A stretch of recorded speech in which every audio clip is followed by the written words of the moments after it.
8-year-old Naomi Washington wasn't supposed to be in Victor Hale's office.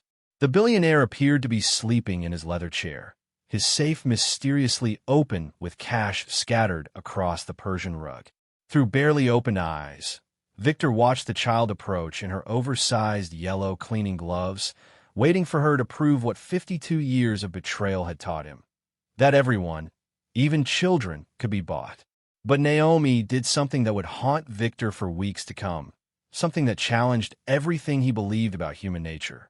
In his mansion of 27 rooms and priceless art, where security cameras captured every angle and trust was a luxury he couldn't afford, this little girl with her worn sneakers and unicorn notebook was about to set in motion events that would expose 7 years of deception, destroy a perfect crime, and teach a bitter billionaire that sometimes the poorest people possess the richest hearts.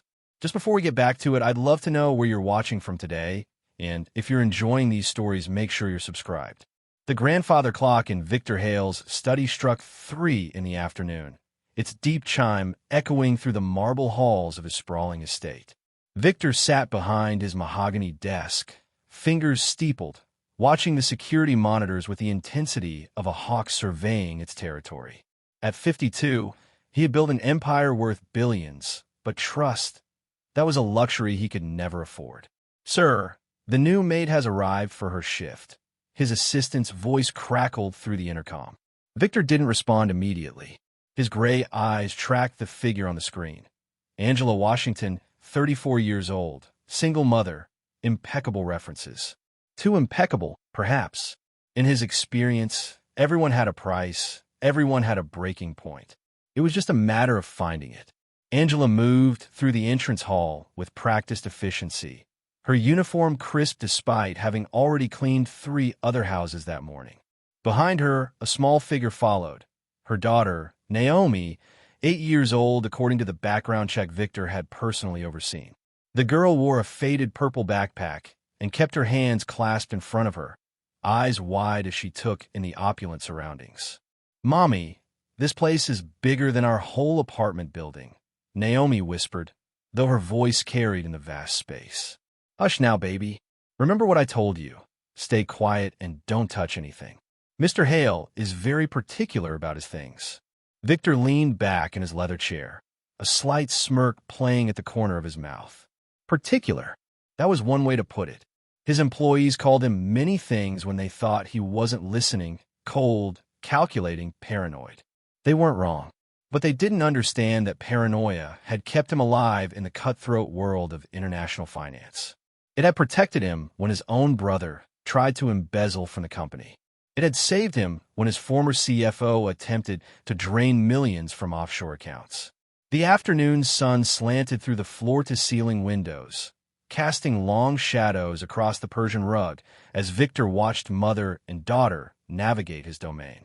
Angela began her routine in the West Wing, methodically working through each room while Naomi sat in the hallway, pulling out a worn homework folder from her backpack. Multiplication tables, the girl muttered to herself, pencil scratching against paper. 7 times 8 is 56.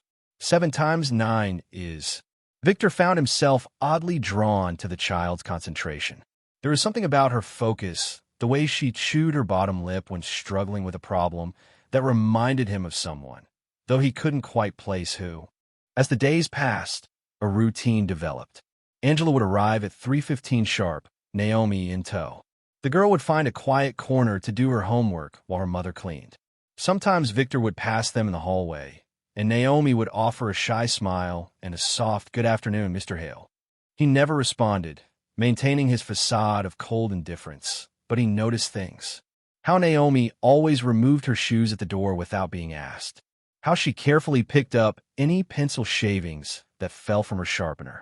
How she shared her meager after-school snack with her mother, always offering the bigger half. "She's sharp," Victor mentioned to his head of security, Marcus Thompson, one evening.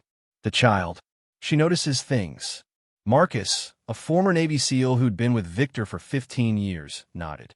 "Kids see everything, boss. They just don't always understand what they're seeing." But Victor wondered if perhaps Naomi understood more than most.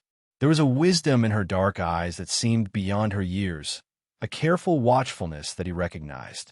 It was the look of someone who'd learned early that the world could be unpredictable. The idea came to him on a Thursday afternoon, 3 weeks after Angela had started. He'd been reviewing quarterly reports when the thought struck him like lightning. A test. Not for Angela. He'd already had her thoroughly vetted, but for the child.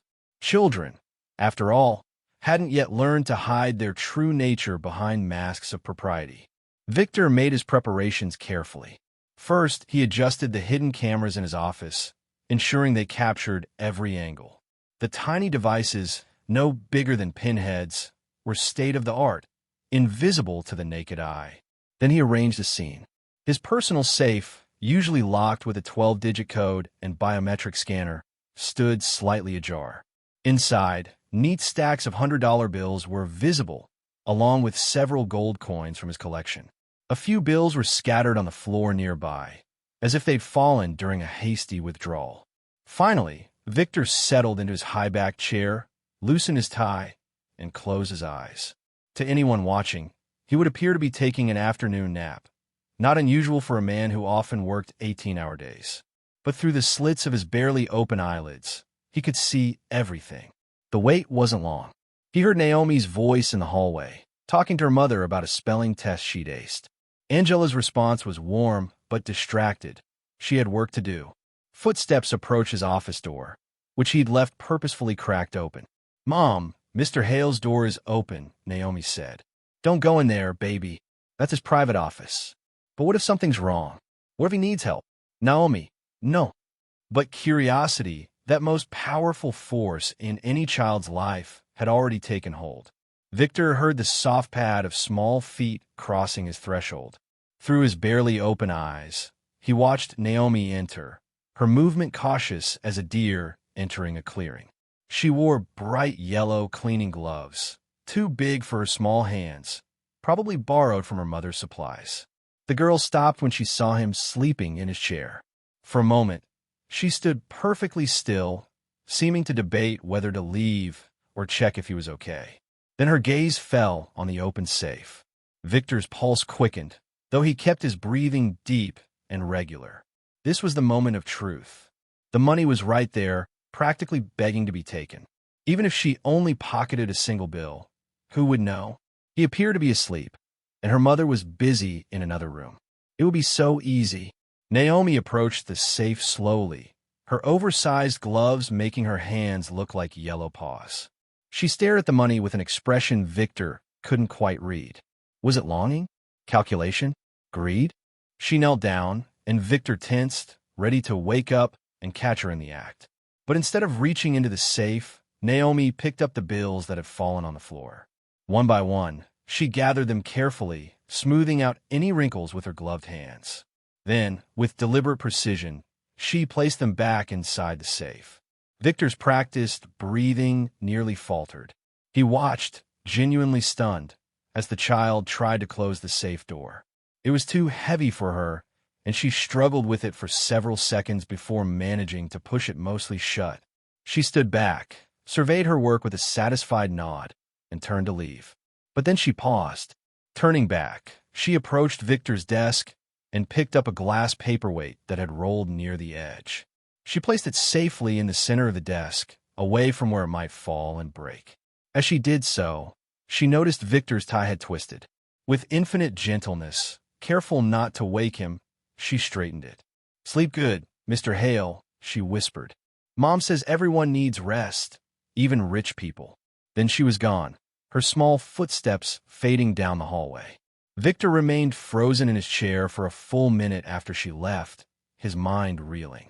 In 30 years of business, he'd tested hundreds of people. They almost always failed. Greed was human nature.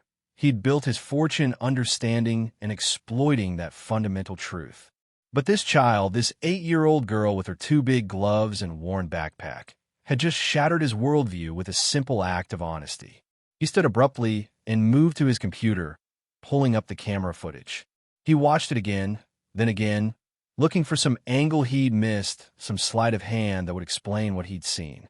But there was nothing, just a little girl doing what she thought was right, with no expectation of reward or recognition. Victor poured himself a scotch, Macallan, 25 years old, and stood at his window, looking out at the manicured grounds of his estate. The setting sun painted the sky in shades of amber and crimson, and somewhere in his chest, a feeling he hadn't experienced in years stirred. It felt uncomfortably like shame. The footage played for the 5th time on Victor's computer screen. Each viewing revealed new details he'd missed before.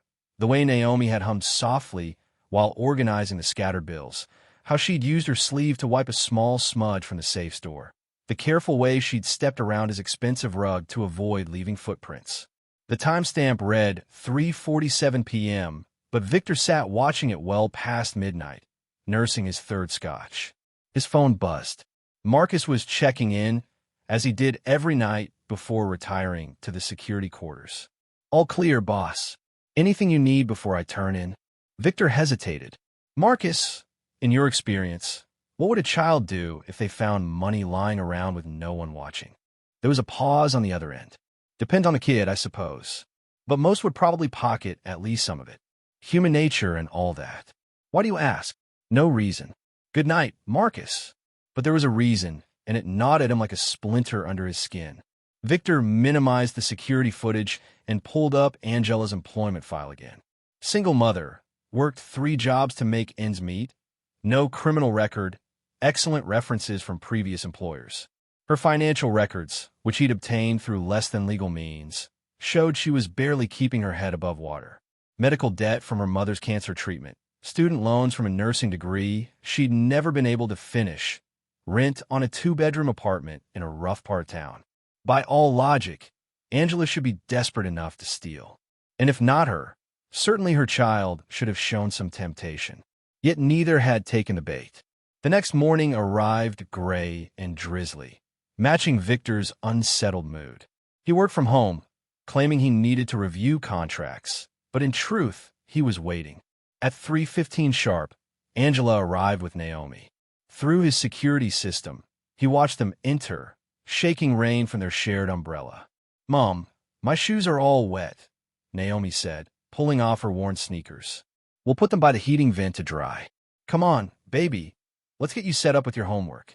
Victor found himself drawn from his office, making his way toward the kitchen under the pretense of getting coffee. He timed it perfectly, passing them in the hallway just as they were settling in. "Good afternoon, Mr. Hale," Naomi said brightly, despite her damp hair and clothes. He nodded curtly, not trusting himself to speak. Angela offered a respectful "sir" and continued on her way.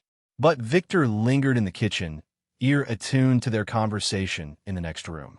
"Mom, yesterday Mr. Hale left his money box open," Naomi was saying. "I put the money back and closed it." The sound of Angela's cleaning supplies hitting the floor made Victor lean closer to the doorway. "You did what?" "Naomi Grace Washington. You know better than to go into Mr. Hale's office." "But, Mom, his door was open and he was sleeping. I thought maybe he forgot." "I don't care if his door was wide open with a welcome sign on it. That's his private space. You could get us both fired. Do you understand how serious this is?" "I'm sorry, Mom. I just wanted to help." The money was on the floor, and "You didn't take any of it, did you?" Angela's voice was sharp with fear. "No, Mom. You know I would never." "I know, baby, I know. But Mr. Hale doesn't know that. Rich people like him, they always think people like us are trying to take advantage. That's why we have to be extra careful, extra honest. One mistake, and we're out." Victor felt something twist in his chest. Angela was right, of course. He did think that way. I always thought that way. It had kept him safe, kept him successful. But hearing it spoken aloud, hearing the fear in Angela's voice as she tried to protect her daughter from his judgment, it sat like acid in his stomach. He returned to his office and tried to focus on work, but his mind kept wandering. At 5 o'clock, he heard a soft knock on his doorframe. Naomi stood there, a glass of water in her hands. "Mr. Hale? Mom says you've been working all day. She says even rich people get tired and need water." The glass was nothing special, plain crystal from his kitchen, but Naomi held it like it was precious cargo. Her yellow gloves from yesterday were gone, replaced by small hands that trembled slightly with nervousness. "I don't need," he began automatically, then stopped. The girl's face fell slightly, and he found himself reaching for the glass. "Thank you." Her smile could have lit up the room. "You're welcome." Mom says staying hydrated is important. She learned that when she was studying to be a nurse before. She caught herself, eyes widening. Have a good evening, Mr. Hale." She scurried away before he could respond, leaving Victor holding the glass of water and wondering about the story she'd almost told. Angela had studied nursing. Why hadn't she finished? He made a mental note to investigate further. The water was room temperature and tasted faintly of the lemon Angela used to clean his counters, but Victor drank it all. That night, memories surfaced unbidden as he lay in his king-sized bed. His father's business partner, Uncle Tony they'd called him, who'd smiled at family dinners while secretly siphoning funds from the company. His college girlfriend, Patricia, who'd professed love while selling information about his startup to competitors.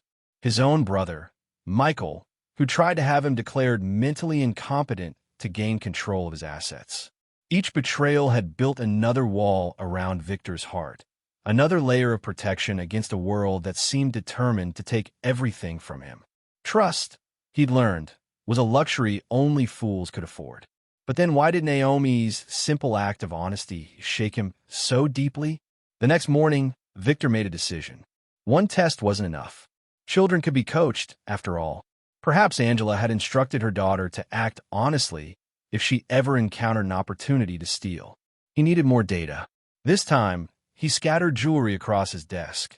A Rolex watch, diamond cufflinks, a platinum tie clip. All expensive, all small enough to slip into a pocket unnoticed. He positioned himself in the adjoining conference room, door cracked just enough to see through. Like clockwork, Angela and Naomi arrived at 3:15. While Angela began her routine in the bathroom, Naomi wandered past his office, textbooks in hand. She paused at the open door, peering inside. "Oh no," she whispered to herself. Victor tensed, ready to spring his trap. But instead of entering to steal, Naomi looked around for her mother. "Mom," she called out. Mr. Hale left his door open again, and his special things are all over his desk. Angela appeared, wiping her hands on her apron. "What?" "Naomi, stay away from there." "But Mom, what if someone else sees? What if someone takes them, and Mr. Hale thinks it was us?" Victor watched Angela war with herself, clearly torn between not wanting to enter his office and protecting herself from suspicion.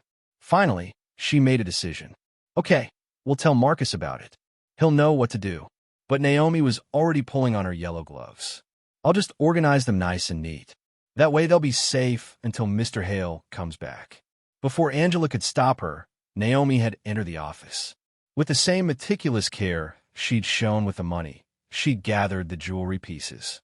But instead of pocketing anything, she pulled a tissue from her pocket and carefully polished each item before arranging them in a neat line on Victor's desk, organized by size. "There," she said with satisfaction. "Now they won't roll off and get lost." Angela stood in the doorway, shaking her head. "Baby, you can't just—" "It's okay, Mom. I am helping. Mr. Hale works so hard. He probably just forgot. Like when you forget where you put your keys because you're thinking about bills." The innocence of the comparison, Victor's carelessness with fortune equated to Angela's everyday stress, struck him unexpectedly.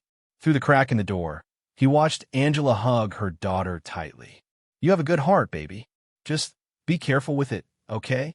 Not everyone deserves your trust. Even Mr. Hale." Angela glanced around nervously. "Especially people with power, Naomi. They don't always see us as real people. To them, we're just workers, employees, replaceable." Victor retreated further into the shadows of the conference room. Is that what he'd become? Someone who saw other humans as mere functions, as potential threats or useful tools. When had he stopped seeing people and started seeing only risks and opportunities? As the weeks passed, Victor found himself creating more tests, each more elaborate than the last. He left important documents unmarked on his desk. He forgot his wallet in plain sight. Once, he even left a signed blank check on the kitchen counter. Every single time, Naomi either returned the items directly or alerted her mother to their presence. Never once did she take anything, not even when he left a bowl of her favorite candy, He'd overheard her mentioning she loved peppermints, unattended in the living room. Mr. Hale forgot his candy, she told her mother. Should we put in his office? That's not our job, baby. Leave it where it is. But what if ants come? The concern for his property, even something as trivial as candy, baffled Victor. He'd tested CEOs who'd failed within minutes. Yet this 8-year-old girl consistently chose honesty over easy gain. One evening, as Angela was finishing up her cleaning, Victor overheard a phone conversation she was having in the hallway. She spoke in hushed tones, but his house had excellent acoustics. No, Mama, I can't take that from you. I know the treatment is expensive, but you need that money for... Mama, please don't cry. I'm working on it, okay? Mr. Hale pays well, and if I can just pick up a few more houses... No, we're not going to lose the apartment. Yes, Naomi's doing fine in school. I know, Mama. I know you want to help, but you need to focus on getting better. Victor pulled up Angela's financial records again on his computer. The medical debt was staggering. Nearly $200,000 for her mother's cancer treatment. Insurance had covered some, but not nearly enough. Angela was drowning, working herself to exhaustion to keep her family afloat. And still, she hadn't taken a penny from him. Neither had her daughter. For the first time in decades, Victor questioned everything he thought he knew about human nature. His fortress of mistrust, built brick by brick through years of betrayal, was beginning to show cracks. And through those cracks, something long dormant was beginning to grow. The morning after Victor had overheard Angela's phone conversation about her mother's medical bills, he found himself doing something he hadn't done in years, arriving late to his office. He'd spent the night awake, staring at spreadsheets that detailed Angela's financial situation, each number telling a story of quiet desperation and stubborn pride. At 8:47 a.m., his phone buzzed. Marcus, his security chief, was calling. Boss, just wanted to let you know that Mrs. Washington called. She'll be 30 minutes late today. Her mother had a doctor's appointment that ran over. Fine, Victor said, though he found himself oddly disappointed. He'd grown accustomed to the sound of Naomi's cheerful greeting at 3:15 sharp. When they finally arrived at 3:45, Victor was pretending to work in his study, though his attention was entirely focused on the security monitor showing the entrance hall. Naomi looked subdued, her usual brightness dimmed. Angela's face bore the telltale signs of someone who'd been crying. Puffy eyes carefully concealed with makeup, shoulders held a bit too rigid. Sorry we're late, Mr. Thompson, Angela was saying to Marcus. It won't happen again. No worries, Angela. Everything okay? She forced a smile. Just fine. Thank you for asking. But everything wasn't fine. Victor could see it in the way Naomi clung a little closer to her mother, in the way Angela's hands trembled slightly as she unpacked her cleaning supplies. He pulled up his laptop and, with a few keystrokes, accessed Angela's social media accounts. A violation of privacy he'd have done without thought weeks ago, but which now gave him a twinge of something uncomfortably close to guilt. Her latest post, made at 2 a.m., was simple. Faith is believing that somehow, some way, it will all work out. Has to. No other choice. Below it, comments from friends and family offered prayers and encouragement. One caught his eye, from someone named Denise. Girl, just take the money. You know I can help. Angela's response. Thank you, Dee, but no. I work for what I have. Always have, always will. That's the example I'm setting for Naomi. Victor closed the laptop harder than necessary. Pride. Stubborn, impractical pride. In his world, pride was a luxury reserved for those who could afford it. Angela Washington could not afford it, yet she wore it like armor. That afternoon, as Angela cleaned the upper floors, Naomi sat in her usual spot in the hallway, but instead of doing homework, she was drawing. Victor found himself walking past, purely coincidental, of course, and caught a glimpse of her artwork. It was a picture of 3 figures standing in front of a small house, a woman, a little girl, and an elderly woman with a bandana on her head. That's lovely, he heard himself say, the words escaping before he could stop them. Naomi jumped, quickly covering the drawing. Oh, Mr. Hale, I'm sorry, I finished my homework early, Anne. It's fine. He stood awkwardly, unaccustomed to casual conversation with a child. Is that your grandmother? Naomi nodded, uncovering the picture slightly. That's Grandma Rose. She's sick, but Mom says she's the strongest person in the whole world. She used to be a teacher, you know. She taught Mom everything about being good and honest and working hard. And she taught you too? She tries, but she gets tired now because of the medicine. Sometimes she forgets things. But when she remembers, she tells me stories about when Mom was little and how proud she is of her for raising me, right even when things are hard. The innocence of the statement, the casual acknowledgement of hardship without self-pity, struck Victor like a physical blow. When was the last time he'd heard someone speak of struggle without immediately following it with a request for help or money? Mr. Hale, Naomi said suddenly, looking up at him with those impossibly earnest eyes, why do you have so much money but look so lonely? The question hung in the air between them like a challenge. Victor felt his automatic defenses rising, the cold mask sliding into place. That's not an appropriate question, he said stiffly. Oh, Naomi's face fell. I'm sorry. Grandma Rose says I asked too many questions. She says curiosity is good, but I need to learn when to keep it inside my head. Your grandmother sounds wise. She is. She says rich people have their own troubles, just different ones. She says money can't buy the important things. And what do you think the important things are? Naomi considered this seriously, chewing on her pencil. Family. Friends. Being able to sleep without worrying you did something wrong. Hugs. Definitely hugs. When was the last time someone hugged you, Mr. Hale? The question was so unexpected, so gently delivered, that Victor actually took a step back. When was the last time someone had hugged him? His mother's funeral, perhaps? That would have been 15 years ago. That's not. Mom gives the best hugs. Naomi continued, seemingly oblivious to his discomfort. When I'm sad or scared, she hugs me and everything feels better. Maybe you should try it sometime. Naomi, Angela's voice called from down the hall. Stop bothering Mr. Hale. I'm not bothering him, Mom. We're having a conversation about important things. Angela appeared, face flushed with mortification. I'm so sorry, Mr. Hale. Naomi, come here right now. But Mom, now. As Naomi gathered her things, Victor heard her whisper, I wasn't trying to be rude. I know, baby, but you can't just ask people personal questions like that. Even if they look sad, especially then. They moved away, but not before Victor caught Angela's worried glance back at him. He retreated to his office, Naomi's question echoing in his mind. Lonely.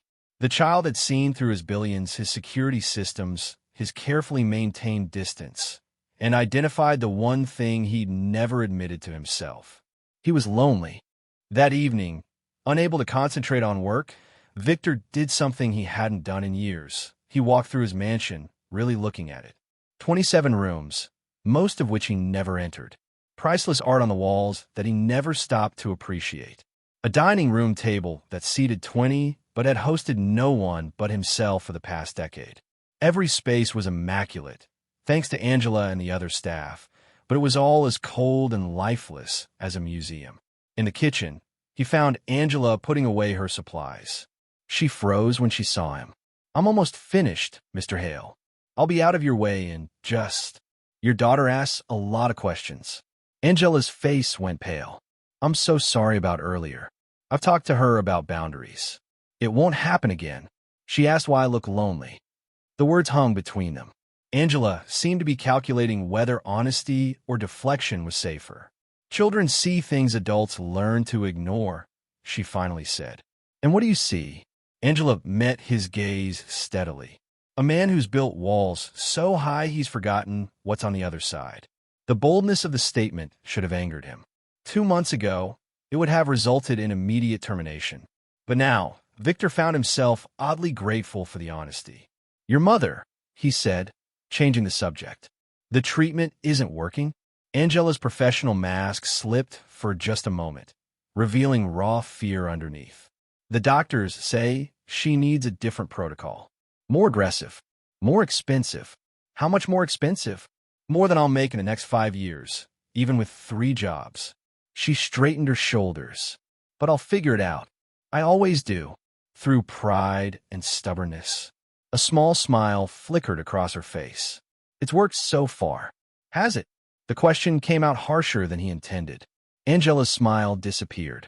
My daughter has a roof over her head, food in her belly, and she's learning that honest work has dignity. So yes, Mr. Hale, it's working. She gathered Naomi and left without another word, leaving Victor alone in his pristine, empty kitchen. That night, he made a decision. The next morning, he called Marcus into his office. I want you to give this to Angela, he said, handing over a sealed envelope. Tell her it's a performance bonus. Marcus looked at the envelope, thick with what was obviously cash. Boss, is everything okay? This isn't like you. Just do it. But when Marcus returned an hour later, he still had the envelope. She wouldn't take it. Marcus reported, looking bemused. Said she hadn't done anything to earn a bonus and wouldn't accept charity. Victor stared at the returned envelope. In his entire life, he'd never met anyone who turned down free money. It defied everything he understood about human nature. Did she say anything else? Just that she appreciates the job and hopes her work has been satisfactory. That afternoon, when Angela arrived with Naomi, Victor was waiting in the entrance hall, something he never did. Mrs. Washington, a word. Angela sent Naomi ahead with her homework and followed Victor to his office, clearly nervous. Have I done something wrong, Mr. Hale? Why didn't you take the bonus? She lifted her chin. Because it wasn't a bonus.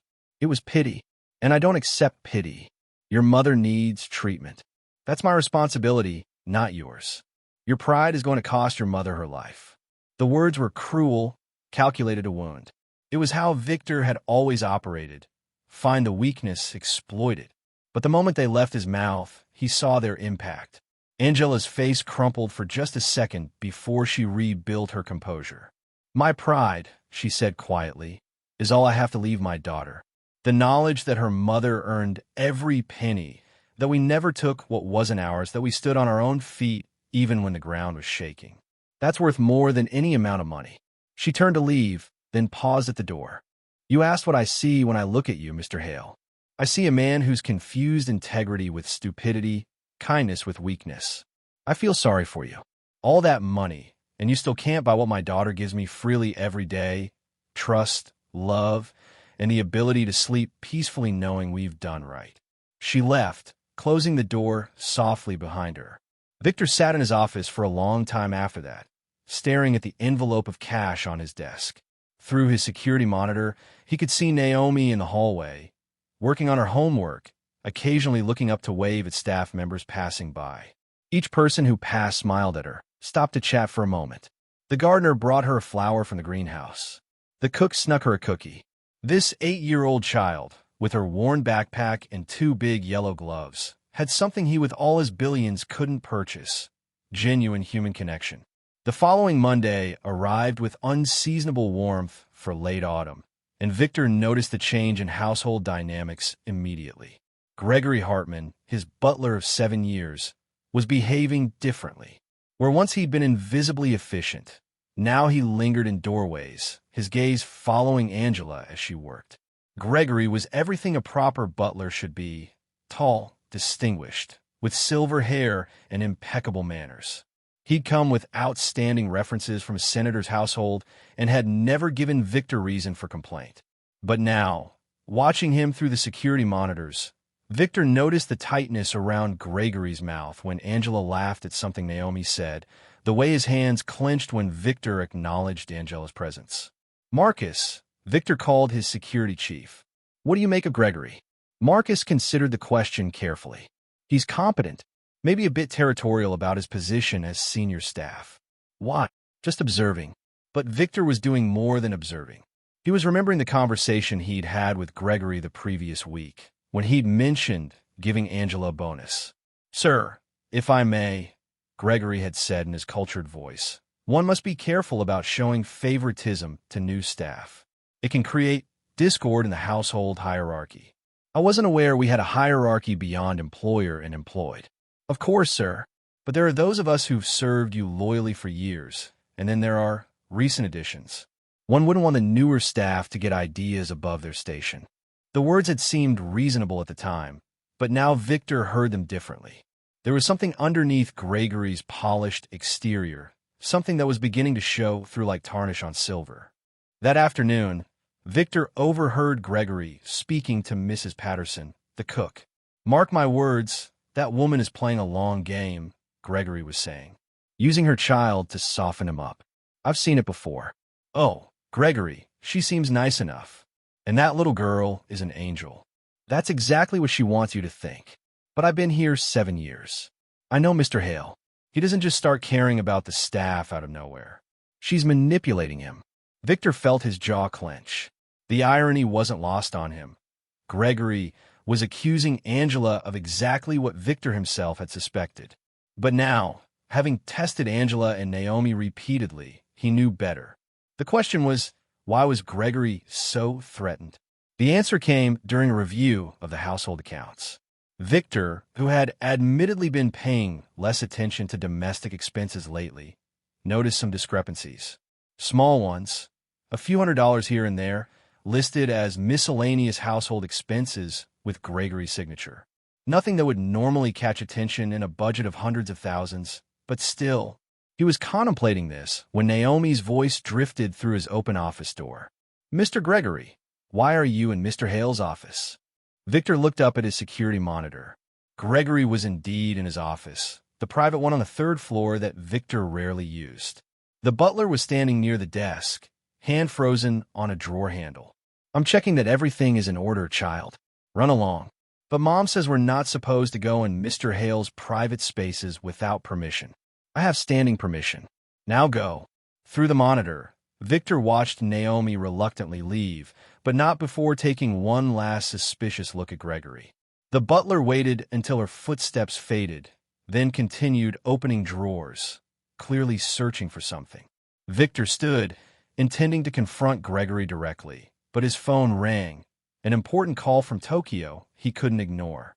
By the time he finished, Gregory was gone from the office, and the evening staff shift was ending. That night, Victor reviewed more security footage. Gregory's behavior had been escalating for weeks, ever since Victor had started paying attention to Angela and Naomi. The butler had been entering rooms he had no business in, staying late without authorization, and most tellingly, had been seen near Victor's office safe on 3 occasions. The next day, Gregory's campaign began in earnest. "Mr. Hale," he said, bringing Victor his afternoon coffee, something that wasn't technically his job, but which he'd taken upon himself. "I feel it's my duty to share some concerns about Mrs. Washington. Oh, I've noticed some items have gone missing.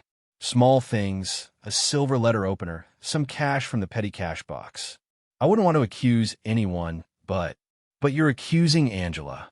I'm simply noting that these disappearances began shortly after her arrival." Victor set down his coffee cup with deliberate precision. "Have you reported these missing items to Marcus? I didn't want to make it official without speaking to you first. After all, she has a child. I wouldn't want to see them suffer if it's all a misunderstanding." The false concern in Gregory's voice was perfectly pitched, but Victor had spent decades reading people. He heard the satisfaction underneath, the pleasure Gregory took in planting seeds of doubt. "I'll look into it," Victor said neutrally. Gregory smiled. "Of course, sir. I'm sure it's nothing. Although," he paused dramatically, "I did notice Mrs. Washington near your office yesterday when you were out. She seemed to be checking if anyone was watching." That afternoon, Victor watched Angela work through the security monitors. She moved through the house with her usual efficiency, never lingering anywhere, never even glancing at valuables. When she reached his office, she knocked even though the door was open and she could see he wasn't there. "Mr. Hale, I need to clean your office. May I come in?" When no answer came, she moved on to the next room. She didn't enter his office at all. Meanwhile, Naomi sat in the hallway working on what appeared to be a school project about communities. She was drawing pictures of different jobs people did. Victor was surprised to see himself among them. A figure in a suit labeled Mr. Hale, business, makes jobs for other people. "That's good, baby," Angela said, passing by with her cleaning cart. "But you spelled business wrong." "Oh," Naomi erased carefully. "Mom, what does Mr. Hale actually do?" "He invests money, helps companies grow." "Is that why he's so serious all the time?" "Because he's responsible for lots of people's jobs. Maybe. Or maybe he's forgotten that work isn't everything. Victor found himself thinking about that exchange later as Gregory presented him with more evidence. The butler had produced the missing letter opener, found, he claimed, in Angela's cleaning cart. I'm not saying she took it intentionally, Gregory said with practiced concern. Perhaps it fell in by accident. But sir, you leave valuable things around all the time. Can you really trust someone in your home who might be careless with your possessions? It was cleverly done. If Victor hadn't seen Gregory plant the letter opener himself, the security cameras in the supply room had caught everything. He might have been fooled. The question was, what was Gregory's endgame? The answer came the following day when Victor accidentally left his prized Patek Philippe watch on the bathroom counter. He'd modified it with a tiny tracking device, curious to see what would happen. Through the cameras, he watched Angela clean the bathroom, carefully moving the watch to clean underneath it, then placing it back exactly where it was. An hour later, Gregory entered the bathroom, supposedly to check Angela's work. The watch disappeared into his pocket. But here was the clever part. Gregory didn't keep it. Instead, Victor tracked it to Angela's cleaning cart, hidden deep in her supplies. Gregory intended to find it there later, the ultimate proof of Angela's theft. The trap was sophisticated, patient, and would have worked on anyone who didn't have Victor's resources and paranoia. But it raised a larger question. Why was Gregory doing this?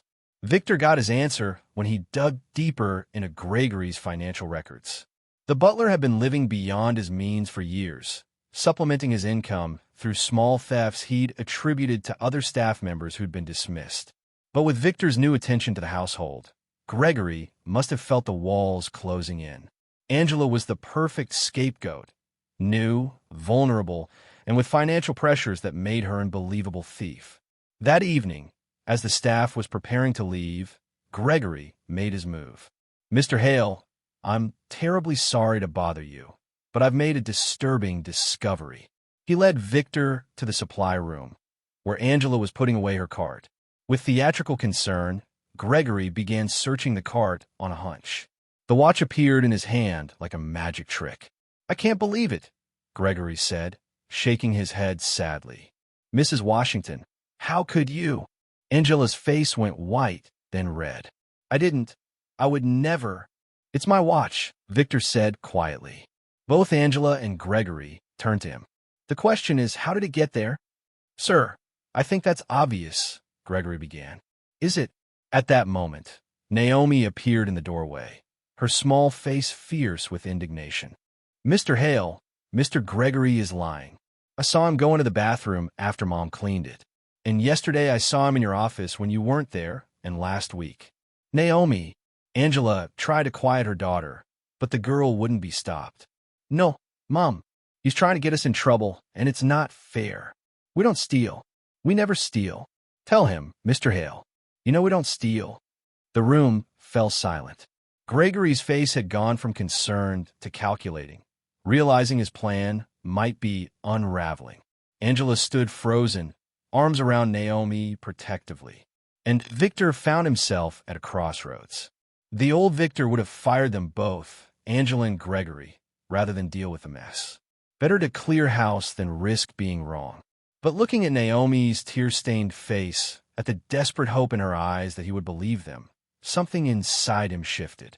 Gregory, he said calmly, you're dismissed for the evening. We'll discuss this tomorrow. But, sir, the evidence. I said you're dismissed. Gregory left, but not before shooting a venomous look at Angela and Naomi. Victor knew he'd just made an enemy, but found he didn't care. Mrs. Washington, Naomi, please sit. They sat on the supply room bench, Naomi still sniffling. Victor pulled up a chair across from them. Naomi, tell me exactly what you've seen Gregory do. The words poured out of her, dates, times, specific incidents. The child had been watching, recording everything in her sharp little mind, because she'd sensed the threat to her mother before anyone else. Why didn't you tell anyone? Victor asked. Because he's been here longer. Because everyone likes him. Because who'd believe a kid over a grown-up who talks fancy? The logic was heartbreaking in its accuracy. Victor looked at Angela, who was holding her daughter tightly. You believe us? Angela asked, voice barely above a whisper. I have security cameras in every room, Victor admitted. I know exactly who put that watch in your cart. Relief flooded Angela's face, followed quickly by anger. Then why did you let him? Because I needed to know how far he'd go. And because I needed to hear what Naomi would say. You were testing us again? There was disappointment in Angela's voice that cut deeper than anger would have. No, Victor said, surprising himself with the honesty. I was testing him. You and Naomi. You've already passed every test I could devise. The words hung in the air, an admission he'd never thought he'd make. Trust. He was actually saying he trusted someone. What happens now? Angela asked. Now, I deal with Gregory. And you two go home and try to forget this happened. But he'll keep trying to hurt us, Naomi said with wisdom beyond her years. People like him don't just stop. Victor looked at the little girl who'd shown more courage and integrity than most adults he knew. You're right, which is why I'm going to make sure he can't hurt anyone again. As Angela and Naomi gathered their things to leave, Naomi turned back to Victor. Mr. Hale, thank you for believing us. The simple gratitude in her voice stirred something in Victor's chest, a warmth he'd thought long dead. Thank you, he replied, for reminding me that trust is still possible. They left, and Victor stood alone in the supply room, surrounded by cleaning supplies and the lingering scent of lemon polish. Tomorrow, he would confront Gregory properly, with security and witnesses. There would be police involvement, investigations, unpleasantness. But tonight, he had something more important to consider. For the first time in 15 years, someone had asked him to believe in them. And he had. The morning after the watch incident, Victor arrived at his office earlier than usual, finding Gregory already there, polishing silver that didn't need polishing. The butler's movements were precise, controlled, but Victor could see the tension in his shoulders. Good morning, sir, Gregory said smoothly. I trust you've had time to consider yesterday's unfortunate discovery. I have, Victor replied, settling behind his desk. Tell me, Gregory, how long have you been stealing from me?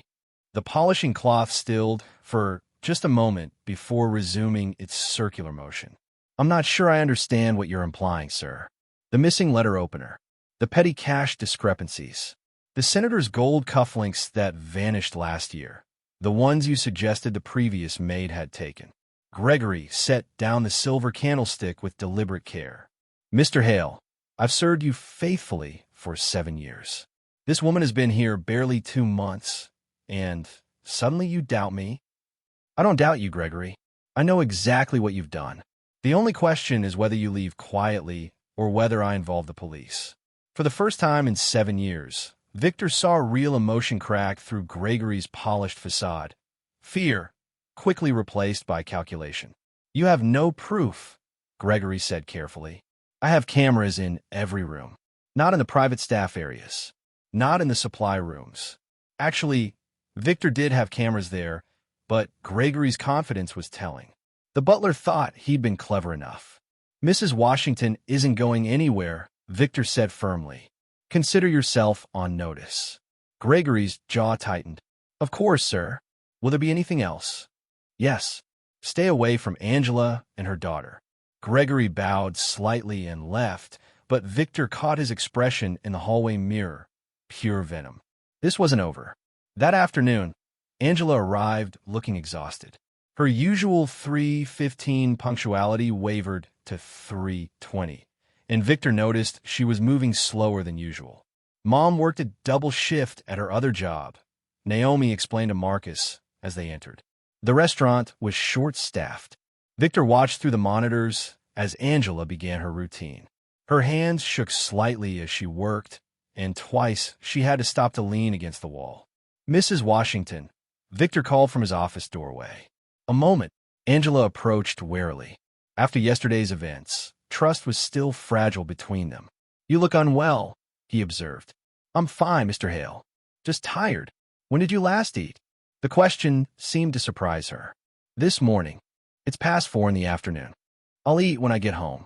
Victor studied her, the slight sway in her stance, the way she gripped the doorframe for support.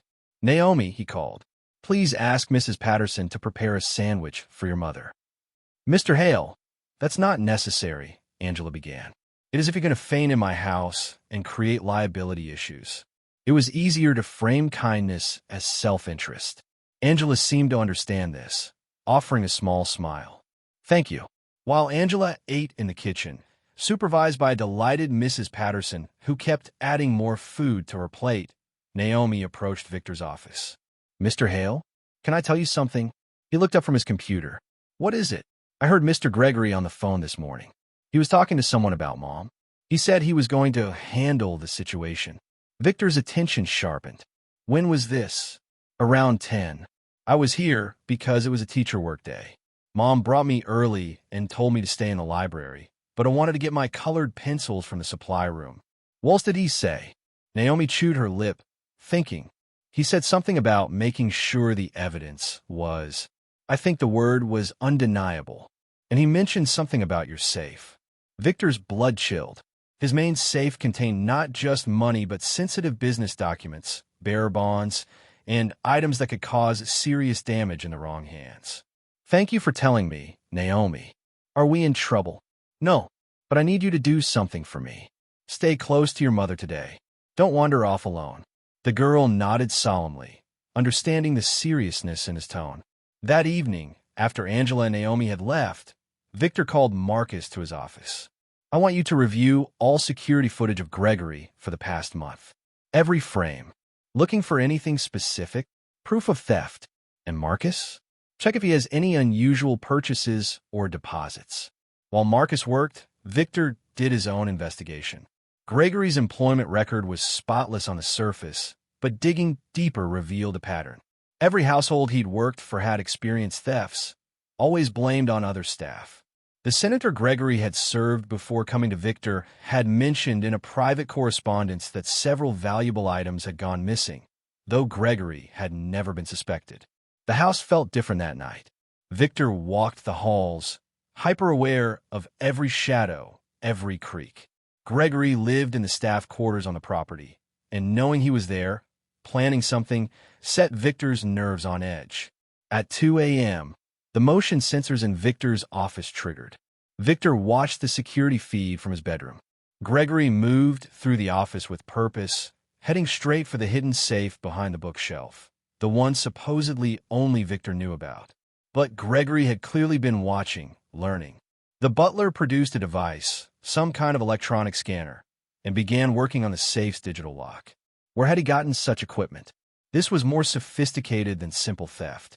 Victor grabbed his phone to call security, but paused. If he caught Gregory now, it would be attempted burglary at best. The man might get a few months in jail, then be free to target someone else.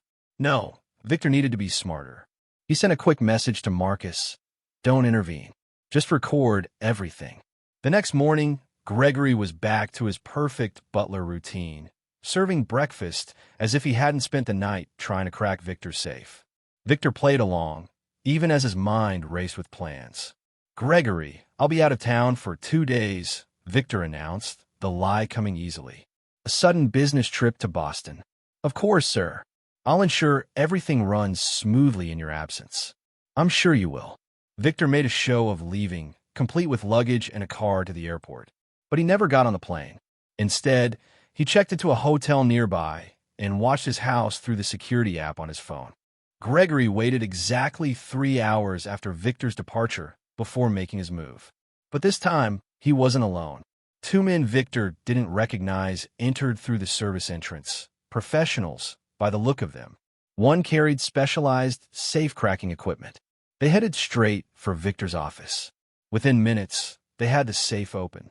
Victor immediately called the police, then Marcus. We have a burglary in progress. 3 suspects. But as he watched the feed, something unexpected happened. Gregory wasn't just stealing. He was photographing documents, downloading files from Victor's private computer. This wasn't simple theft. This was corporate espionage. Then Gregory did something that made Victor's blood run cold. He pulled out several jewelry pieces from a bag. Victor recognized them as items that had gone missing from other households Gregory had worked for and began placing them strategically around the office. In Angela's usual cleaning areas, in places her fingerprints would naturally be. He was creating a frame-up so elaborate that even Victor's testimony might not save Angela. The police sirens were still minutes away when Naomi appeared on the security feed. Victor's heart stopped. What was she doing there? It was past 10 p.m. Through the audio, he heard her voice. "Mom? Mom, where are you?" Angela appeared a moment later, still in her cleaning uniform. "Baby, I told you to wait in the car. I just forgot my phone." They were heading toward the office, toward Gregory and his accomplices. Victor called Marcus. "Angela and Naomi are in the house. Get them out. Now." But it was too late. Gregory heard them coming. He motioned to his accomplices, who melted into the shadows. Gregory himself stepped out of the office, closing the door behind him. "Angela," he said warmly. "Working late. I just came back from my phone. Naomi has a doctor's appointment tomorrow, and I needed to check the time." "Of course. Though it's interesting you're here now, just when Mr. Hale's safe has been opened." Angela froze. "What are you talking about?" "I came to check on things and found the office ransacked. The safe empty. And look what I found." He held up a piece of Angela's identification badge, one she'd lost weeks ago. "This was inside the safe." "That's impossible. I lost that."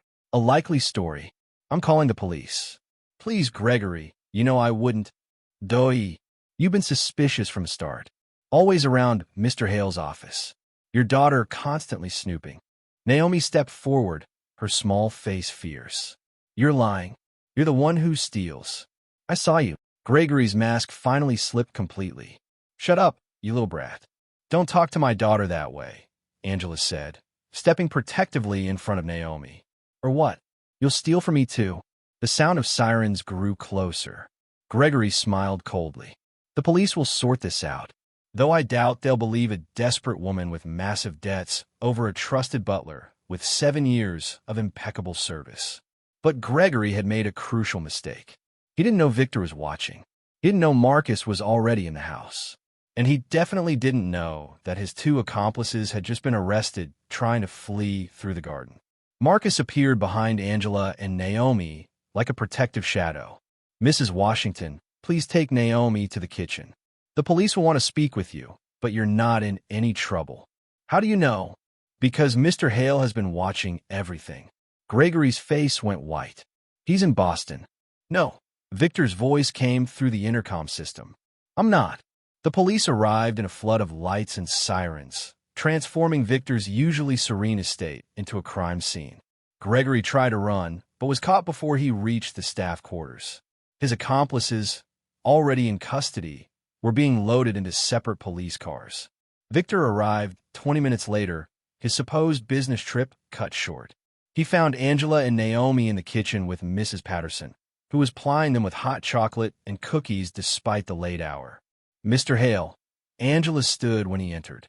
"I'm so sorry. We shouldn't have been here. I just forgot my phone and—" "You have nothing to apologize for," Victor said firmly. "If you hadn't shown up when you did, Gregory might have succeeded in framing you completely." Detective Sarah Coleman, a tall woman with sharp eyes and graying hair, entered the kitchen. "Mr. Hale, I need to ask Mrs. Washington and her daughter some questions." "Of course, but I want my lawyer present." "That's not necessary," Angela said. "We haven't done anything wrong." "I know that.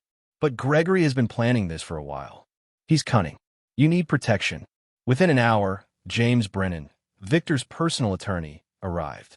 The questioning took place in Victor's study, with Naomi sitting close to her mother, clutching a mug of now-cold chocolate.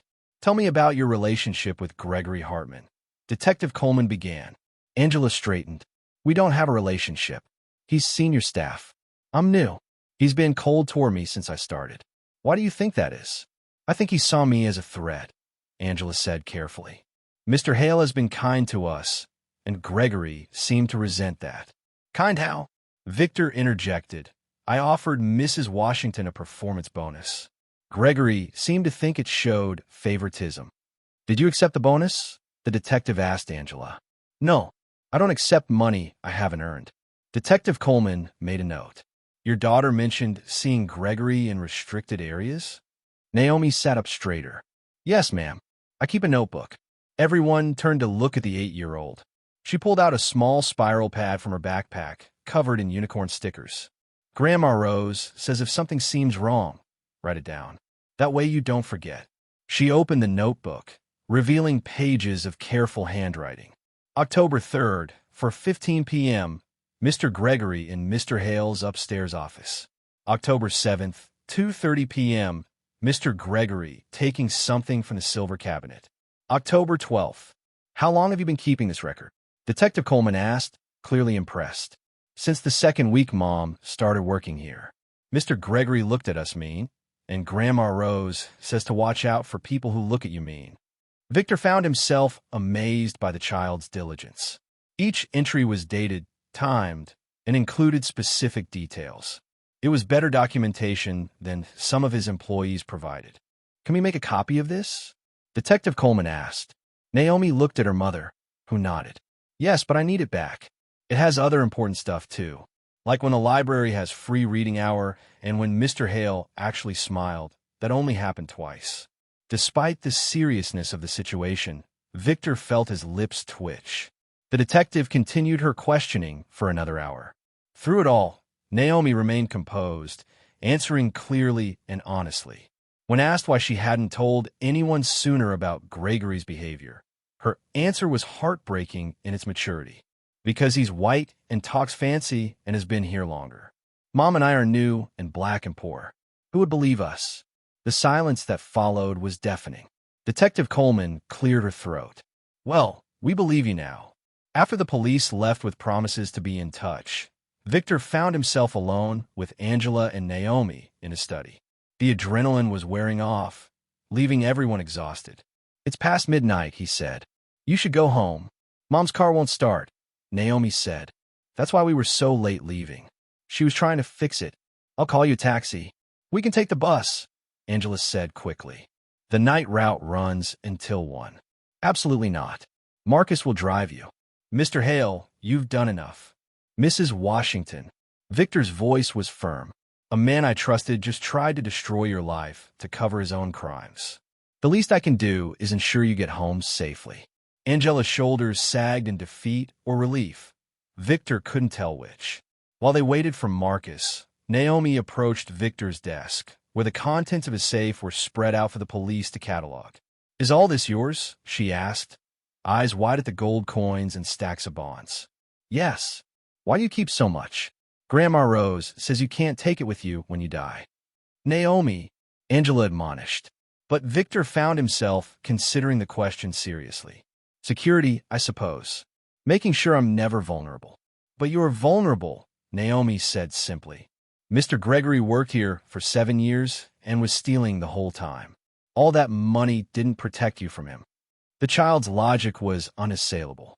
Victor looked at the scattered wealth on his desk and realized it had indeed failed to protect him from the real threat, the betrayal of someone he'd allowed into his inner circle. You know what protected you? Naomi continued. Mom and me being here at the right time, and Mr. Marcus caring enough to watch the cameras, and Mrs. Patterson making sure everyone eats. People protected you, not money. That's enough philosophy for tonight, baby, Angela said softly, but she was looking at Victor with an expression he couldn't read. Marcus arrived to take them home. As they were leaving, Naomi turned back one more time. Mr. Hale? I'm sorry Mr. Gregory tried to hurt you too. Betrayal feels really bad. When my dad left, it felt like my chest was broken. Does your chest feel broken? Victor stood speechless. How did this 8-year-old consistently see straight through to truths he'd buried under years of cynicism? A little, he admitted. It gets better, she promised. Especially if you let good people help fill the broken parts. After they left, Victor stood in his ransacked office, surrounded by evidence of Gregory's betrayal. But instead of the familiar cold anger he usually felt when someone crossed him, he felt something different. Disappointment, yes, but also a strange sense of relief. The masks were off. The pretense was gone. And somehow, in the midst of betrayal, he'd found something he'd thought lost forever. People he could actually trust. The next morning brought lawyers, insurance investigators, and more police. Gregory's scheme unraveled quickly under scrutiny. The two accomplices were professional thieves with long records. Gregory had promised them a significant cut of Victor's wealth in exchange for their expertise. But more disturbing was what the investigation uncovered about Gregory's past. He'd been systematically stealing from employers for over a decade, using his impeccable manner and references, some forged, to move from one wealthy household to another. He targeted single men primarily, employers isolated enough that they wouldn't have anyone to verify his stories. "You were his biggest score yet," Detective Coleman told Victor. He'd been planning this for at least 2 years. Every small theft, every dismissed employee he framed, it was all building to this. Why now? Because of Mrs. Washington. He saw you starting to trust her, to change your patterns. He knew his window was closing. That afternoon, Angela arrived for her regular shift, Naomi in tow. Victor had told her to take time off, but she'd insisted on working. "I need the routine," she explained. "And Naomi needs to see that we don't run when things get hard." They worked in companionable silence for a while, the house feeling different without Gregory's lurking presence. Mrs. Patterson hummed in the kitchen. Marcus reviewed security protocols in his office. The house felt lighter somehow. Around 4 o'clock, Naomi approached Victor with her notebook. "Mr. Hale, I wanted to show you something." She opened to a page near the back. Instead of surveillance notes, there was a drawing, 3 figures standing together, labeled Mom, Me, and Mr. Hale. Underneath, in careful handwriting, "Good people who stopped a bad person." "You drew me as a good person," Victor observed, his voice carefully neutral. "Because you are one. You just forgot for a while. Like when I forget I'm good at math because a problem is hard. But forgetting doesn't make it not true." Angela appeared in the doorway. "Naomi, don't bother Mr. Hale." "She's not bothering me," Victor said, surprising himself with the truth of it. "Actually, I wanted to discuss something with both of you." They sat in his study. Angela perched nervously on a chair edge, Naomi cross-legged on the carpet despite the furniture available. The investigation revealed that Gregory stole approximately $300,000 over his employment here. Victor began. "There's a reward for information leading to the recovery of stolen goods." "We don't want a reward," Angela said immediately. "I know, but I'm offering something different." Naomi's notebook, her observations, they were crucial to stopping Gregory. "That shows exceptional intelligence and integrity." He pulled out a folder. "This is information about Preston Academy. It's the best private school in the state. They have a program for gifted students that includes full scholarship opportunities." Angela's breath caught. "Mr. Hale, we couldn't. The scholarship would be merit-based. Naomi would have to test in, maintain grades. I'm simply providing the opportunity for her to try." "Why?" Angela asked, eyes searching his face. Victor looked at Naomi, who was practically vibrating with excitement, but trying to contain it for her mother's sake. "Because she's brilliant. Because she sees the world clearly in a way most adults have forgotten how to do. And because," he paused, the truth difficult to voice, "she remembered I was human when I'd forgotten it myself." "Can I, Mom? Can I try?" Naomi pleaded. Angela looked between her daughter's hopeful face and Victor's earnest expression. "Well, think about it." But Victor could see the answer in the tears she was trying not to shed, tears of relief that her daughter might have chances she'd never had. That evening, as Angela and Naomi prepared to leave, Gregory's lawyer arrived. The man was slick, expensive, and clearly used to dealing with wealthy clients' mistakes. "Mr. Hale, my client is willing to make a deal. Full restitution in exchange for dropped charges." "No." "He has information about other staff members who might be stealing." "No." "Mr. Hale, be reasonable. A trial will be messy, public. Your security failures will be exposed. Your reputation." "My reputation," Victor said coldly, "has survived worse." Gregory Hartman targeted the vulnerable, framed innocence, and betrayed trust given in good faith. He'll face the consequences. The lawyer left, defeated. As Victor walked him out, he found Naomi waiting by the door. "Were you listening?" he asked.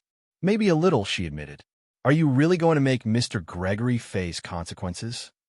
"Yes." "Good." Grandma Rose says accountability is important. "But Mr. Hale." "Yes. Maybe someday you could forgive him too." Not for him, but for you. Grandma Rose says holding on to anger is like holding on to a hot coal. You're the one who gets burned. Once again, the child's wisdom left him speechless. As Marcus drove them home that night, Victor stood in his doorway, watching the car disappear into the darkness. His house was quiet, his safe empty of its contents, now secured in a bank, his trust betrayed yet again. But somehow, he didn't feel empty.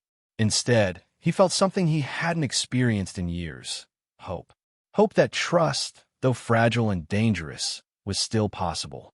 Hope that there were still good people in the world, people who chose honesty even when dishonesty would be easier. Hope that an 8-year-old girl with worn sneakers and a unicorn notebook might have saved more than just his fortune. She might have saved his soul. The courthouse steps were slick with morning rain as Victor arrived for Gregory's preliminary hearing. It had been 2 weeks since the attempted theft, and the investigation had unveiled a web of deception spanning 15 years and 12 households. Gregory had stolen over $2 million throughout his career, leaving a trail of wrongly accused employees in his wake. Victor spotted Angela and Naomi near the entrance, huddled under a yellow umbrella that matched Naomi's rain boots. He hadn't expected them to come. "Mr. Hale," Angela nodded formally. She wore her best dress. Victor recognized it from having seen her wear it 3 times already to important occasions. Naomi clutched her unicorn notebook, now wrapped in plastic to protect it from the rain. "You didn't have to be here," Victor said. "Yes, we did," Naomi said firmly. "Grandma Rose says when you see wrongdoing, you stand up, even when it's scary." They entered the courthouse together, an unlikely trio that drew curious glances. In the hallway outside the courtroom, they encountered a small group of people Victor didn't recognize. One woman, elderly and frail, approached Angela hesitantly. "Excuse me, are you the one who caught him?" "Gregory, my daughter helped," Angela said, putting her hand on Naomi's shoulder. The woman's eyes filled with tears. "He worked for my late husband 8 years ago. When things went missing, Gregory blamed our housekeeper, Maria. She'd been with us 20 years. We fired her, and she could never get another good position without a reference. She died last year, still believing we thought she was a thief." Angela reached out and took the woman's hand. "I'm so sorry." "Don't be sorry. Be proud. You stopped him." More people approached, former employers, wrongly accused workers, family members seeking closure. Each had a story of Gregory's manipulation, his careful charm masking calculated cruelty. Naomi listened to each one, occasionally writing something in her notebook. "What are you writing?" Victor asked her quietly. "Their names," she said. "So we remember that Mr. Gregory didn't just hurt things, he hurt people." The courtroom was packed. Gregory sat at the defendant's table, still maintaining his distinguished appearance despite the orange jumpsuit. His lawyer, Richard Blackwood, was known for getting wealthy criminals reduced sentences. "All rise," the bailiff announced as Judge Patricia Thornton entered. The hearing proceeded with prosecutors outlining the evidence. Security footage, financial records, and testimony from his accomplices painted a damning picture. But it was when Naomi was called as a witness that the room truly paid attention. "State your name for the record," the prosecutor, Amanda Foster, said gently. "Naomi Grace Washington. I'm 8 3/4 years old." A ripple of warmth went through the courtroom. Even Judge Thornton's stern expression softened slightly. "Naomi, can you tell us about your notebook?" Naomi held up the plastic-wrapped notebook. "I keep track of important things, like when library books are due and when people do things they shouldn't." "Why did you start watching Mr. Gregory?" "Because he looked at my mom mean, and he was always in places he shouldn't be when Mr. Hale wasn't watching." Blackwood stood. "Objection.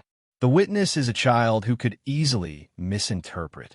"I didn't misinterpret anything," Naomi interrupted, her voice clear and strong. "I wrote down dates, times, and exactly what I saw. October 3rd at 4:15 p.m., Mr. Gregory was in Mr. Hale's private office going through his desk. October 7th at 2:30 p.m., he took silver forks from the cabinet and put them in his jacket. October 12th That's enough," Blackwood said quickly. "No, it's not," Naomi said firmly. You said I could easily make mistakes because I'm a kid. But I didn't make mistakes. I was careful and thorough because my mom taught me that truth matters. The prosecutor smiled. What happened the night Mr. Gregory was arrested? Mom and I came back because she forgot her phone. Mr. Gregory was there with 2 other men. He tried to blame Mom for stealing, but he was the one stealing. He had this mean smile, like he was happy he was going to hurt us. Objection. Speculation about emotional state. I know what a mean smile looks like, Naomi said, looking directly at Gregory. It's the smile someone has when they enjoy hurting others. Mr. Gregory had that smile a lot. Gregory's composed mask finally cracked. He leaned over to whisper urgently to his lawyer, his face flushed with anger. One more question, Naomi, the prosecutor said. Were you scared that night? Yes. But Mom says sometimes you have to do the right thing even when you're scared. Especially then. As Naomi stepped down, she had to pass Gregory's table. She stopped, looking him directly in the eye. My grandma Rose says hurt people hurt people. I hope someday you figure out why you're so hurt that you had to hurt so many others. The courtroom was silent, except for a few muffled sobs from Gregory's victims in the gallery. Victor testified next, presenting the security footage and financial evidence. But the real drama came when Blackwood tried to cross-examine him. Mr. Hale, isn't it true you're known for being paranoid and distrustful? Yes. Yet you want us to believe you trust the word of a maid and her child over a man who served you loyally for 7 years. Victor stood straighter. Gregory didn't serve me loyally. He served himself while wearing a mask of loyalty. Mrs. Washington and her daughter showed me something I'd forgotten existed, genuine integrity without expectation of reward. How much are you paying them for their testimony? Nothing. Nothing? You expect us to believe. I offered Mrs. Washington money multiple times. She refused it every time. She works 3 jobs to pay her mother's medical bills rather than accept what she hasn't earned. Her daughter found cash in my open safe and put it back when no one was watching. They're the most honest people I've ever met. And if you're suggesting they can be bought, you clearly haven't done your research. Blackwood tried another angle. You set up tests for them, didn't you? Leaving money and valuables around. Yes. So you admit to entrapment? I admit to testing everyone who enters my home because experience taught me that trust is dangerous. Mrs. Washington and Naomi passed every test. Gregory failed the only one that mattered, basic human decency. At the defense table, Gregory suddenly stood. Your Honor, I'd like to address the court. His lawyer grabbed his arm. Don't. Sit down, Mr. Hartman, Judge Thornton ordered. But Gregory pulled free from his lawyer. That child thinks she's so smart, so observant. But she missed things. Want to know what else I took, Mr. Hale? Information. Every deal you're planning, every merger, every acquisition. I've been selling your secrets for years. The courtroom erupted. The prosecutor immediately asked for a recess while the FBI was contacted about the corporate espionage admission. Gregory, realizing what he'd just confessed to in his anger, slumped back in his chair. During the recess, Victor found Angela and Naomi in the hallway. Angela was on the phone, speaking in hushed, urgent tones. No, Mama, I can't leave the courthouse yet. Yes, I know you have chemo at 3. I'll figure something out. She hung up, stress etched across her face. Marcus can take your mother, Victor offered. Angela shook her head. She won't go with a stranger. She gets confused sometimes from the treatment. She needs me there. Then go. The important part is done. But closing arguments will happen with or without you. Your mother needs you more than this courtroom does. Angela looked torn. Naomi tugged on her sleeve. Mom, Grandma Rose always says family first. But Mr. Hale needs us to... I need you to take care of your family, Victor said firmly. That's what matters. As Angela gathered their things, Naomi approached Victor one more time. Mr. Hale, when Mr. Gregory said those things about selling your secrets, you didn't look surprised. Victor knelt to her eye level, something he'd never done with a child before. I suspected. Money was never his only goal. He wanted power. Is that why you're lonely? Because people always want something from you. The question, as always, cut straight to the heart. Maybe. Well, Mom and I don't want anything from you. We just want you to be okay. Is that weird? Very weird, Victor admitted. But good weird. Naomi smiled, bright and genuine. Mom says you're getting better at accepting help. She says that's brave. Your mother said that? Yesterday. She told Grandma Rose that you're learning that walls keep out good stuff too, not just bad stuff. Before Victor could respond, Angela called for Naomi. They left hurriedly, Naomi waving goodbye over her shoulder. The afternoon session was brutal. With Gregory's outburst about corporate espionage, federal prosecutors joined the case. What had been simple theft became a massive criminal conspiracy.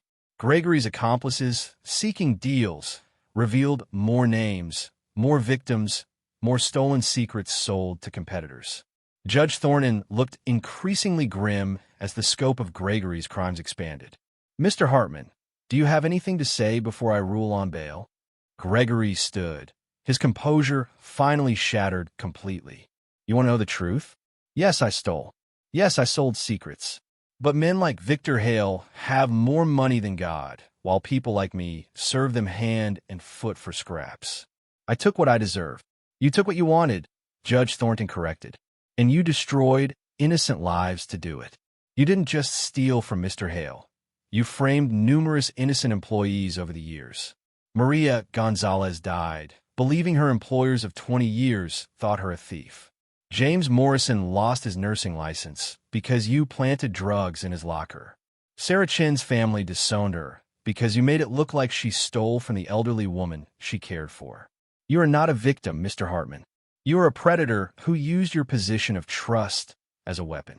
She continued, bail is denied. The defendant will remain in custody pending trial. And Mr. Hartman?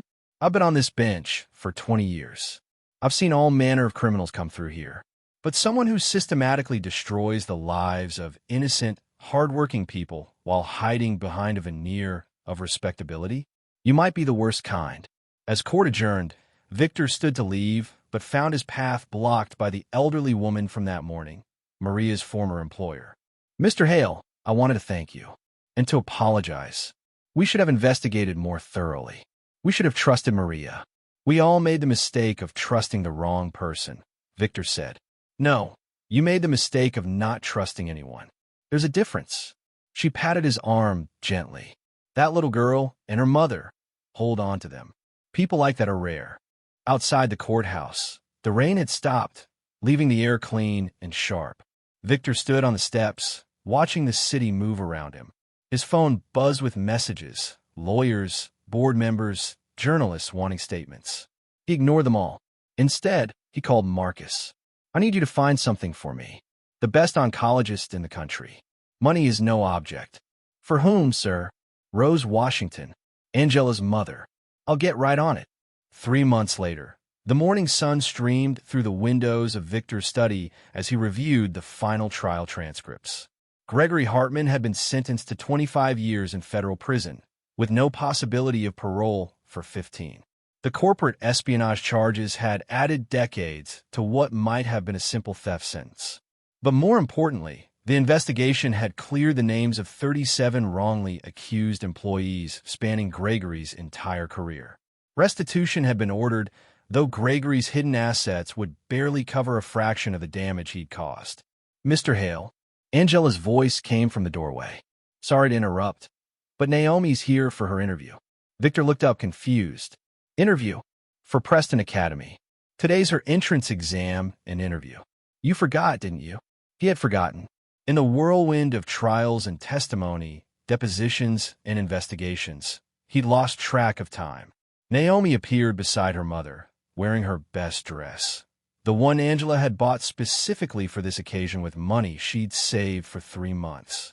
Her hair was neatly braided with yellow ribbons that matched the dress's trim.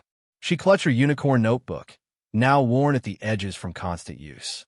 How do I look? She asked nervously. Like someone who's going to astound them, Victor said, meaning it. Mom had to work overnight at the restaurant and then cleaned 2 houses this morning to afford to take time off for this, Naomi said. She didn't sleep at all. Naomi, Angela said warningly. It's true. You were too hard, Mom. Victor studied Angela, noting the exhaustion she couldn't quite hide despite her carefully applied makeup. Mrs. Washington, we need to discuss your employment situation. Angela's face went pale. Am I being let go? The opposite. I'm promoting you to household manager.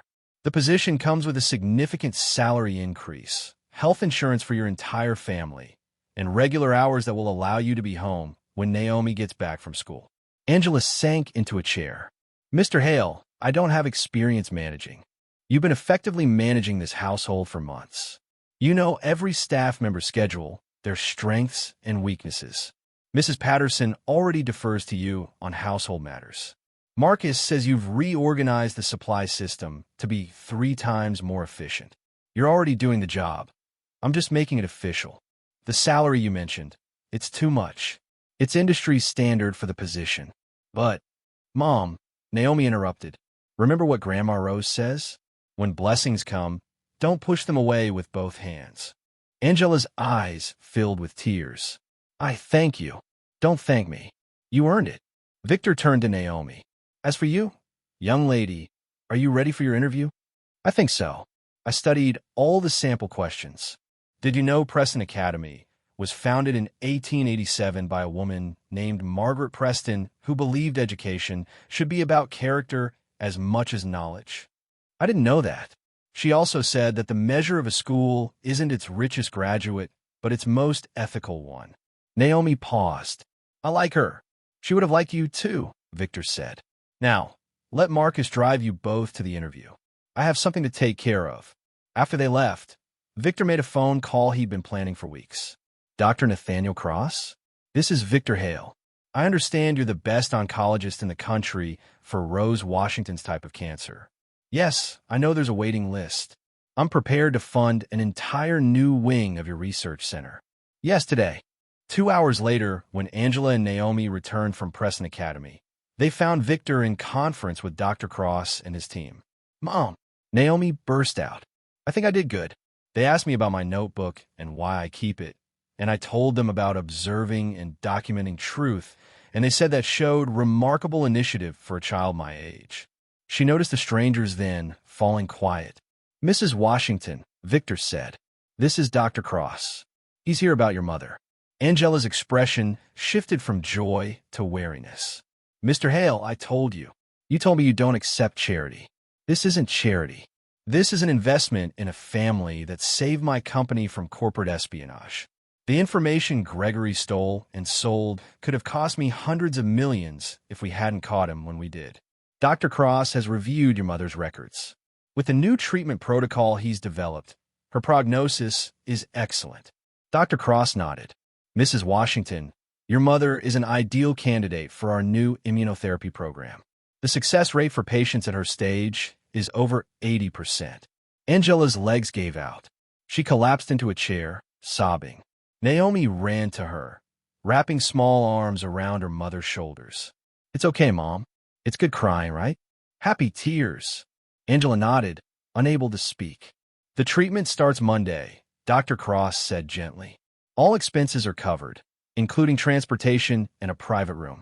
I can't. This is too much. Angela gasped between sobs. No, Victor said firmly. It's not nearly enough. Your mother was a teacher, wasn't she? She taught you integrity, and you taught Naomi. That integrity saved not just my money, but my faith in humanity. There's no price tag for that. Naomi looked up at him with those wise eyes. Mr. Hale, are you fixing things because you feel guilty about not trusting people? Maybe a little, he admitted. Grandma Rose says guilt is just love that's arrived too late. But late is better than never. Over the following weeks, changes rippled through Victor's life like stones thrown in still water. Rose Washington began treatment and responded better than anyone had hoped. Angela settled into her role as household manager with natural grace, bringing warmth to the cold mansion that had never existed before. And Naomi? Naomi passed Preston Academy's entrance exam with the highest scores they'd seen in a decade. The day her acceptance letter arrived, Victor found himself invited to a celebration dinner at the Washington apartment, a cramped 2-bedroom space that somehow felt warmer than his entire mansion. Rose Washington, thin but bright-eyed despite her treatment, grabbed Victor's hands the moment he arrived. You're the one, she said. The one who's been helping my girls. They helped me first, Victor said. That's my Angela. And my Naomi. Hearts too big for their own good. She studied him shrewdly. You look different from what I expected. How so? Less lonely. At dinner, simple but delicious food that Angela had somehow found time to prepare. Victor experienced something he hadn't felt in years, belonging. Naomi chattered about her excitement for Preston Academy. Angela fussed over everyone's plates. Rose told embarrassing stories about Angela's childhood that had everyone laughing. Mr. Hale, Rose said during dessert. Naomi tells me you have no family. That's correct. Wrong. You have us now, whether you like it or not. Naomi nodded enthusiastically. We voted. It was unanimous. I didn't get a vote, Victor pointed out. Family doesn't get to vote on being family, Rose said firmly. They just are. 6 months after Gregory's arrest, Victor stood in his office looking at a new addition to his desk, a framed drawing Naomi had made. It showed 4 figures standing together, Angela, Naomi, Rose, and himself. Underneath, in Naomi's careful handwriting, family is trust. Marcus knocked and entered.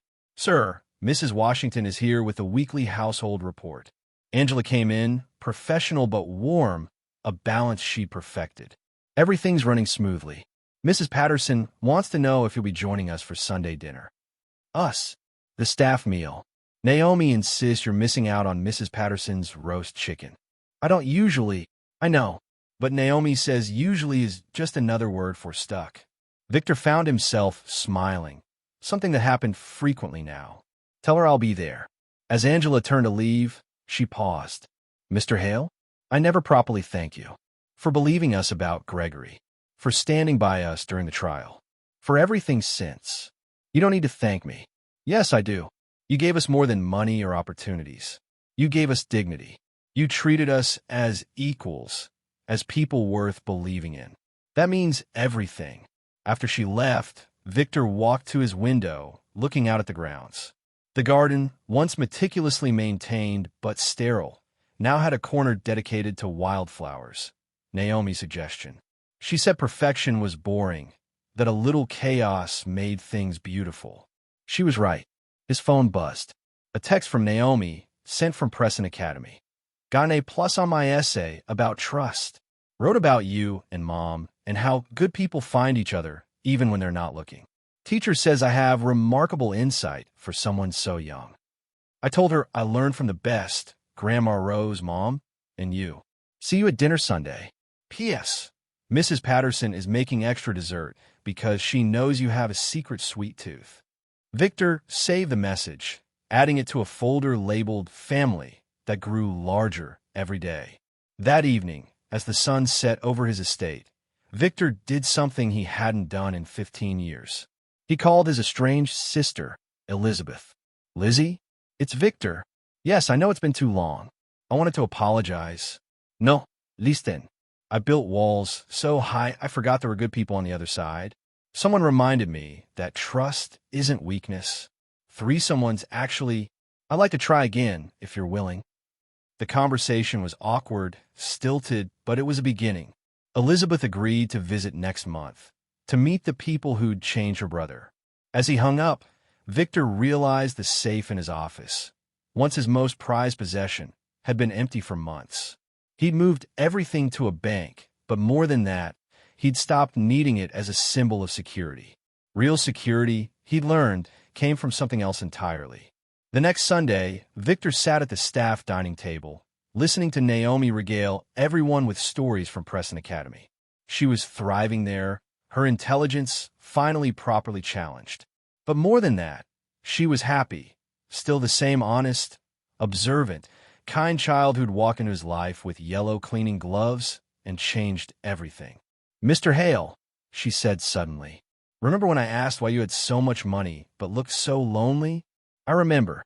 You don't look lonely anymore. I'm not. Good. Because Mom and I were worried about you back then. You had everything but nothing at the same time.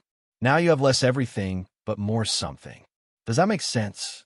Perfect sense, Victor thought, looking around the table at the faces that had become precious to him. Mrs. Patterson beaming as people praised her cooking. Marcus joking with the gardener. Angela making sure everyone had enough to eat. Rose, finally healthy, telling stories that had everyone captivated. Mr. Hale has a family now, Rose announced to the table. And families stick together. Through good and bad, Angela added. Through trust and betrayal, Marcus contributed. Through yellow cleaning gloves and unicorn notebooks, Naomi giggled. Through everything, Victor said quietly, meaning it. Later that evening, as the Washingtons prepared to leave, Naomi hugged Victor, something she'd started doing recently despite his initial awkwardness. "Thank you for believing in us," she whispered. "Thank you for teaching me how to believe again," he whispered back. As their car pulled away, Victor stood in his doorway, the same spot where he'd once watched them with suspicion and cold calculation. Now he watched with something else entirely: love. The mansion behind him was still grand, still impressive, but it was no longer empty. Laughter echoed in its halls. Warmth radiated from its windows. It had become what it was always meant to be, a home. And Victor Hale, billionaire who'd once trusted no one, had become what he'd never thought possible, a man who could trust and be trusted in return. All because an 8-year-old girl with yellow cleaning gloves had shown him that the opposite of fear wasn't courage. It was faith.